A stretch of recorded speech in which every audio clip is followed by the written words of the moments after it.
جنرال مبین د طالبانو استخباراتو لخوا نیول شوی.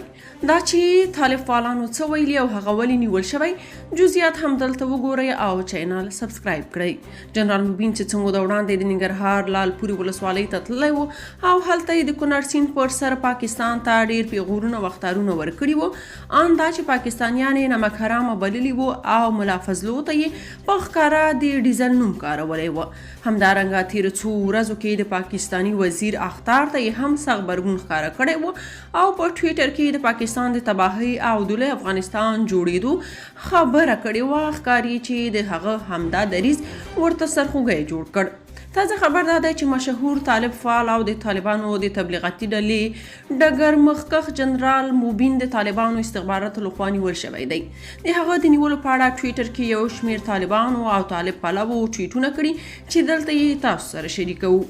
سالار غزنوي لیکلي ستر جنرال مبین خان د چارواکو له لوري په نامعلوم جرم زندان ته ولېږدول شو.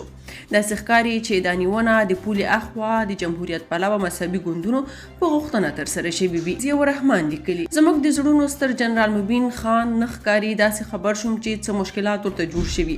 هیله ده چې ستر جنرال ته کوم تکلیف ونه رسیږي. جنرال د ټولو افغانانو او بالخصوص اسلام پال مبارزینو په زړونو کې ځای لري. هغه د افغان ولس یو نازولی شخصیت دی. طالب پلوي اکاونټ زرمینه محمدي لیکلي بیړنی خبر ستر جنرال مبین خان د چارواکو له لوري په نامعلوم جرم زندان ته لیږدول شوی.